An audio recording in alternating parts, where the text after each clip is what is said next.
역사학자 아놀드 토인비가 역사를 설명하면서 역사는 도전과 응전이다 라는 설명을 했습니다. 역사는 도전과 응전이다. 역사를 이해하는 데 많이 도움이 되는 관점입니다. 사도행전을 묵상하면서 아놀드 토인비가 말한 도전과 응전이 떠오르는 것은 하나님께서 세워가시는 교회를 공격하는 사단의 도전이 있고요, 그 교회를 순결하게 지켜가는 제자들의 모습, 응전이 대비되기 때문에 그렇습니다. 사단의 도전에 응전하는 제자들의 모습을 우리는 사도행전 곳곳에서 발견할 수가 있습니다. 성령의 충만함으로 세워진 예루살렘 교회, 그 교회가 사단의 계속되는 공격을 받습니다. 첫 번째 공격은 탐심의 유혹이었고, 이어서 사도들을 투옥시키는 핍박이었습니다. 그리고 교회 안에 갈등과 내분을 일으키는 일들이었습니다. 그리고 우리가 마지막에 본 교회 안에서 구제로 인해 헬라파 그리스도인들과 히브리파 그리스도인들의 갈등을 해결하기 위해서 사도들은 7명의 지혜와 성령이 충만한 일꾼들을 세웁니다. 교회의 어려움을 해결하는 대안이 무엇이었냐? 지혜와 성령이 충만한 하나님의 사람들이 대안이 되었습니다.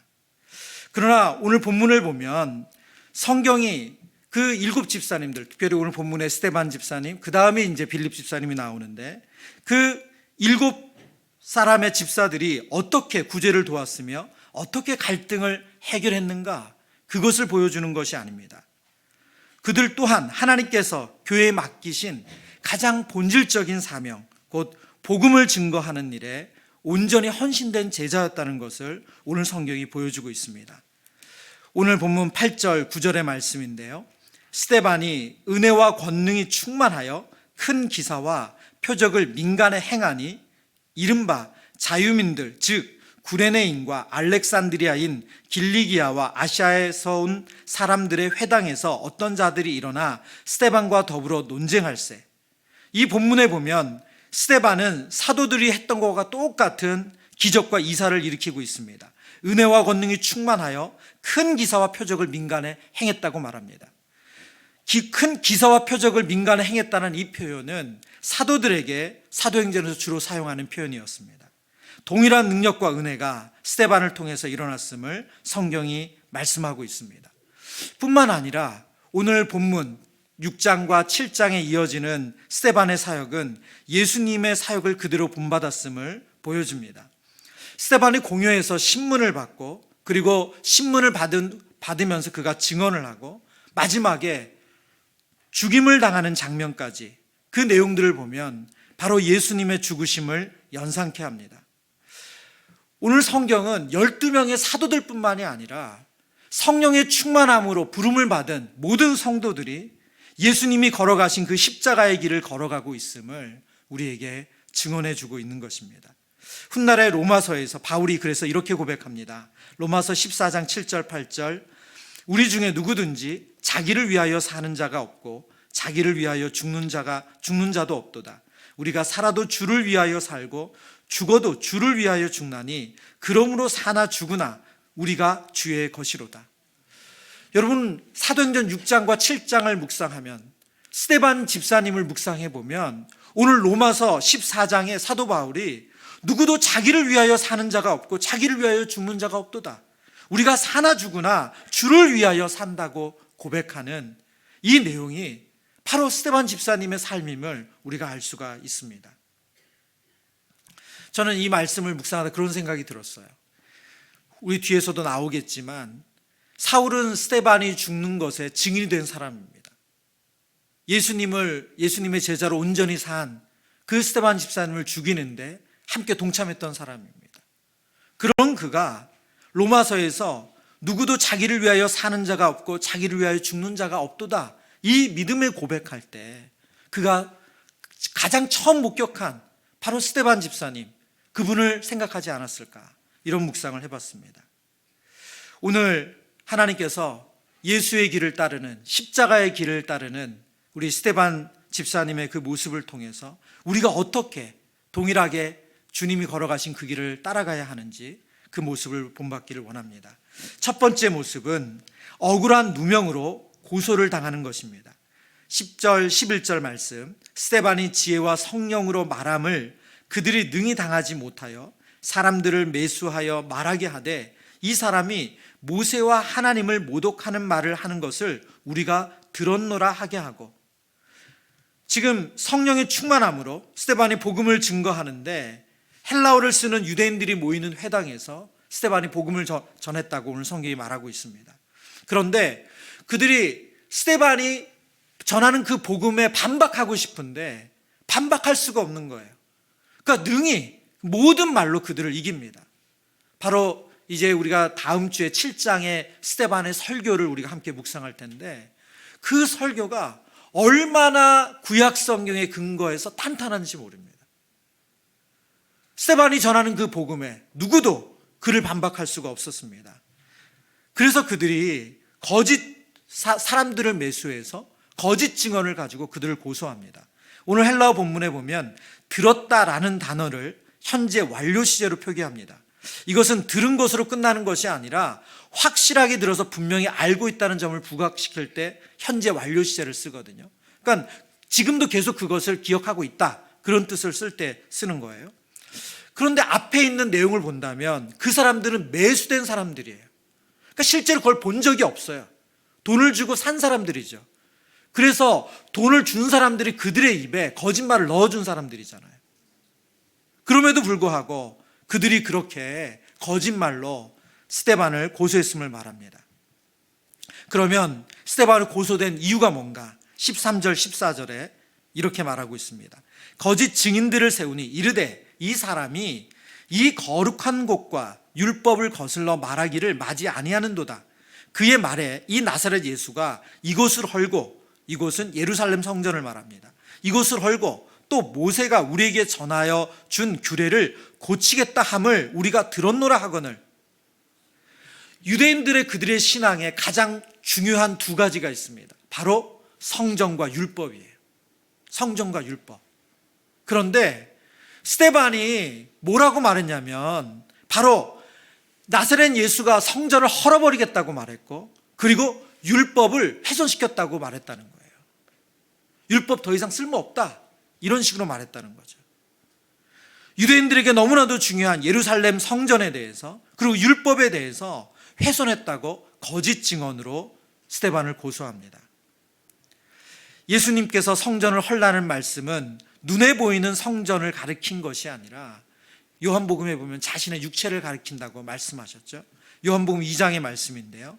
요한복음 2장 20절 21절 유대인들이 이르되 이 성전은 46년 동안의 지었건을 내가 3일 동안에 일으키겠느냐 하더라. 그러나 예수는 성전된 자기 육체를 가리켜 말씀하신 것이라. 예수님도 유대인들에게 이 일로 인해서 고소를 당하고 비난을 받았습니다. 그러나 예수님이 말씀하신 성전은 예루살렘 성전이 아니라 성전된 예수님의 몸을 가리키는 말씀이었죠. 두 번째 고소의 내용인 율법을 훼손시켰다는 고소는 예수님께서 모세의 율법에 대한 서기관들의 잘못된 해석, 그리고 하나님의 말씀보다 장로들의 유전을 더 중요시했던 종교 지도자들의 악함을, 그들의 위선을 예수님이 지적하셨습니다. 예수님 마태복음 5장 17절 18절 말씀에 우리 함께 읽어보겠습니다. 내가 율법이나 선지자를 폐하러 온 줄로 생각하지 말라. 폐하러 온 것이 아니요 완전하게 하려 함이라. 진실로 너희에게 이르노니 천지가 없어지기 전에는 율법의 1.1획도 결코 없어지지 아니하고 다 이루리라. 아멘. 아멘. 예수님은 율법을 폐하러 오신 분이 아니고 율법을 이루시기 위해서 완성시키러 오신 분입니다. 스데반은 진리의 말씀을 전했지만 그는 거짓 증인들로 인해서 거짓 고소를 받았는데, 이 거짓 고소의 내용이 예수님께서 복음서에서 당했던 거짓 고소와 내용이 닮았음을 성경이 우리에게 보여주고 있습니다. 예수님이 재판에 회부될 때도 거짓 증인들이 세워져서 예수님이 고소를 받았고 재판을 받았습니다. 스데반이 공회에 사로잡혀 신문을 받을 때도 동일했음을 오늘 성경이 말씀합니다.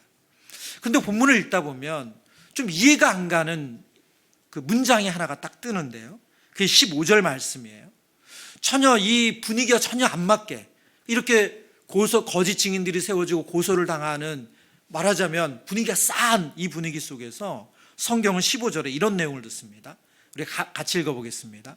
공회 중에 앉은 사람들이 다 스데반을 주목하여 보니 그 얼굴이 천사의 얼굴과 같더라. 아멘. 아멘. 여러분, 이 본문을 읽으면서 이상하지 않으셨어요? 그냥 스데반 집사님 천사 같다니까 너무 좋으셨습니까? 여러분, 앞에서는 거짓 사람을 매수해서 그 다음에 거짓 증언을 하고 그래서 고소하는 내용이에요.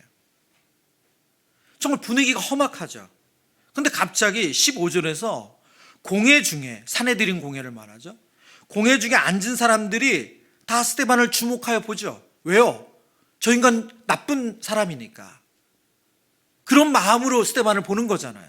그런데 성경 뭐라고 말합니까? 그 얼굴이 천사의 얼굴 같더라. 여러분, 왜 굳이 성경은 스데반의 얼굴에 주목하고 있습니까? 거짓 사람들을 매수해서 거짓 증언을 하고 있고 거짓 고소를 당하고 있으면 스데반의 만약 편을 드신다면 스데반은 거짓말 한 적이 없다거나 스데반은 의롭다거나 이런 표현을 써야지 맞잖아요. 근데 왜 스데반의 얼굴이 천사 같다? 왜 갑자기 여기에 주목을 할까요? 존 스토트 목사님의 책에서 이 구절을 해석하는데 저희가 이해하는 데 많은 도움이 됩니다. 의회가 피고석에 앉아있는 죄수를 바라보았을 때 그의 얼굴이 천사처럼 빛났다는 것을 보았다는 사실은 분명 중요하다. 왜냐하면 이것은 모세가 율법을 갖고 시내산에서 내려왔을 때 모세의 얼굴에 일어난 일과 꼭 같았기 때문이다. 여러분, 지금 성경은 스데반의 편을 들고 있습니다. 어떤 식으로 편을 들고 있습니까? 율법을 훼손시켰다 라고 스데반을 거짓 증언을 세워서 고소했는데 지금 스데반의 얼굴이 누구의 얼굴을 닮았다고요? 시내산에서 하나님께서 주신 율법을 받았을 그 모세의 얼굴, 그 빛의 광채가 너무나도 강렬해서 사람들 앞에서 수건으로 얼굴을 가렸어야만 됐었을 그 모세의 얼굴이 바로 스데반의 얼굴 같았다는 거예요. 스데반의 얼굴이 그 모세의 얼굴을 닮았다는 거예요. 성경은 오늘 스데반의 얼굴이 천사같이 빛나는 모습을 통해서 그가 거짓 증언을 하는 사람이 아니고 그가 바로 율법을 지키는 사람임을, 율법을 고수하는 사람임을, 그를 지지해 주는 것을 말씀하고 있습니다. 그러나 우리가 이렇게 진리의 말씀을 전하고 진리의 말씀대로 살아내려고 하지만 스데반처럼 억울한 누명을 쓰고 억울한 일을 당하는 일들이 이 땅 가운데 있습니다. 우리가 전하는 것이 생명의 복음이고 우리가 전하는 것이 진리이지만 그 진리와 생명과 상관없이 우리가 억울한 일을 당하는 일이 있다, 성경은 말씀하고 있습니다. 여러분, 그러나 분명한 것은 하나님께서 우리가 전하는 그 복음을, 우리가 그 진리를 살아날 때 우리 편에 서 계신다는 사실입니다. 우리 사랑하는 성도님들이 오늘 스데반과 같이 이 악한 세상에서 선한 일을 하나님 앞에 감당할 때 때로는 억울하고 때로는 정말 누명을 쓰는 것 같은 그런 힘든 일이 있다 할지라도 하나님이 편에 서 계심을 늘 기억하시는 성도님 되시길 축원합니다. 십자가의 길을 걷는 스데반의 모습, 두 번째는 자신의 안위를 지키기보다 생명의 복음을 전하는 것을 선택한다는 것입니다. 거짓 증인들에게 고소를 당한 스데반이 신문을 받습니다. 그게 이제 7장으로 넘어가는데요. 7장 1절에 대제사장이 이렇게 말합니다. 대제사장이 이르되 이것이 사실이냐? 지금 대제사장은 사내들인 공회에서 말하자면 재판장의 자리에 서 있는 거죠. 그러면서 꼭 검사 측이 고소한 내용을 접수받고 그것이 사실이냐고 묻듯이 그를 신문합니다. 스데반은 지금 종교 재판을 받고 있습니다. 그에게 있어서 그 어떤 때보다 중요하죠. 그의 말 한마디 한마디가 그의 안위에 영향을 미칩니다. 그런데 놀랍게도 7장에 오늘 우리가 읽은 부분을 제외하고 7장의 긴 구절이 다 무슨 내용이냐면 바로 스데반이 복음을 전하는 내용이에요. 2절부터 시작해서 단 한 절도 스데반은 다른 이야기를 하지 않고 성경에서 왜 메시아를 그리스도라고 말하는가, 예수 그리스도라고 말하는가, 그 복음을 전합니다. 그는 자신의 안위를 지키고 자신의 거짓 증언한 것에 대해서 변명하는데 단 한 구절도 사용하지 않습니다. 오직 복음을 전하는데 그 모든 시간을 사용합니다. 신학자 아도 왈튼이 이 본문을 이렇게 설명합니다. 스데반의 연설은 단지 자신의 무죄를 주장하는 개인적인 변호가 아니라 놀랍게도 기독교의 변호라고 해도 과언이 아니다. 스데반은 기독교의 핵심, 왜 예수 그리스도가 복음이신가, 그것을 전하는 일에 모든 것을 사용하고 있습니다. 사도행전 20장 24절에 사도 바울이 그가 복음을 전할 때 했던 말입니다. 우리 사도행전 20장 24절 말씀 함께 읽어보겠습니다.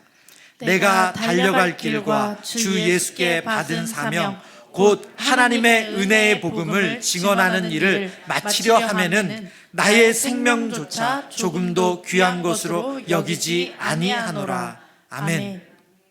하나님의 은혜의 복음을 증언하는 일을 마치려 하면은 나의 생명조차 조금도 귀한 것으로 여기지 않는다. 무슨 말입니까? 나에게 생명보다 귀중한 것이 있는데 그것은 하나님의 은혜의 복음을 전하는 것이다. 여러분, 오늘 7장에, 우리가 7장은 다음 주에 그 복음의 내용을 살피겠지만, 스데반이 오늘 자신의 안위를 지키기보다 이 복음을 전하는 삶으로 십자가의 길을 걸었음을 보여주고 있습니다.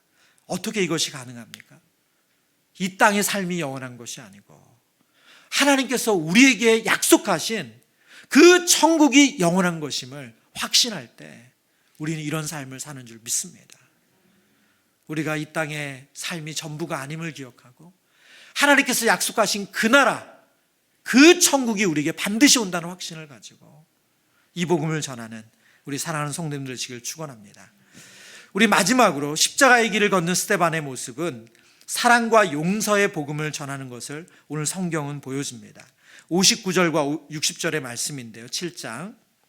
그들이 돌로 스데반을 치니 스데반이 부르짖어 이르되 주 예수여 내 영혼을 받으시옵소서 하고 무릎을 꿇고 크게 불러 이르되 주여 이 죄를 그들에게 돌리지 마옵소서, 이 말을 하고 자니라. 스데반 집사님이 순교당하시는 내용이죠. 스데반의 설교 핵심은 앞서 설명드린 것처럼 구약 성경에서 왜 예수 그리스도가 복음이신가 하는 그 내용이라고 말씀드렸습니다. 그러니까 그 복음을 전하고 그 복음을 전하는 목적이 뭐겠어요? 그 복음을 전하는 목적은 그 복음을 듣고 회개하고 돌아오라는 거예요. 지금 사내들인 공회에 있는 그 종교 지도자들과 유대인들이 이 복음을 듣고 늦지 않았으니까 이 복음을 듣고 회개하고 돌아오라, 이 마음으로 이 복음을 전하는 거죠. 그런데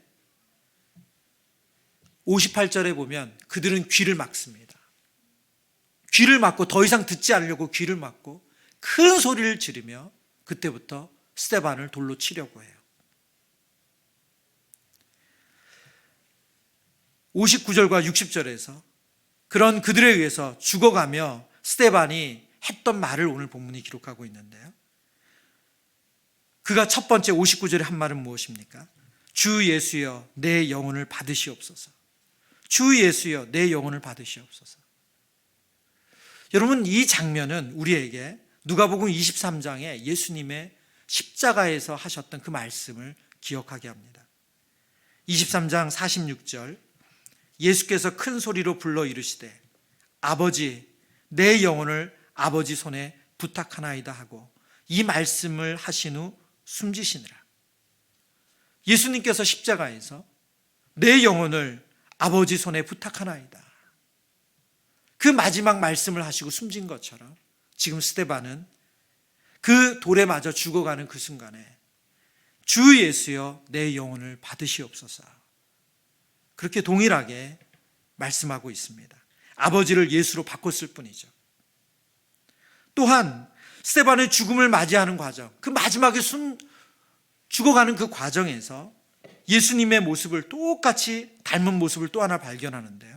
60절에 보면 무릎을 꿇고 크게 불러 이르되 주여 이 죄를 그들에게 돌리지 마옵소서, 이 말을 하고 잤다고 말합니다. 주여 이 죄를 그들에게 돌리지 마옵소서.